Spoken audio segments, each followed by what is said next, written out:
আল্লাহ তাআলার রাসূল বলছেন, হাদিস, এটা কি শোনাচ্ছি? হাদিস। আল্লাহর কাছে, খুব লক্ষ্য করে শুনুন, আল্লাহর কাছে গোটা পৃথিবী ধ্বংস হওয়া সহজ, একটি মানুষ হত্যা করা এর থেকে কঠিন। পৃথিবী ধ্বংস হয়ে যাক, পৃথিবী ধ্বংস হতে পারে, এটা সহজ আল্লাহর কাছে একটা মানুষ হত্যার অপরাধ এর থেকে বেশি। আজ এইভাবে করে মানুষকে হত্যা করা হচ্ছে, এদের শাস্তি কি? আল্লাহ তাআলা বলেন, যারা নাকি এই জমিনে বিপর্যয় সৃষ্টি করে, সন্ত্রাস সৃষ্টি করে, তাদের জন্য 4 ধরনের শাস্তি। কয় ধরনের? 4 ধরনের শাস্তি। কে বলতেছেন? আল্লাহ তাআলা।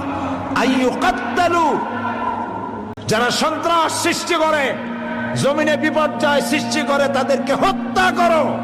কে নির্দেশ করছেন? আল্লাহ তাআলা। আও ইউসাল্লাবু, অথবা শুলে চড়াও।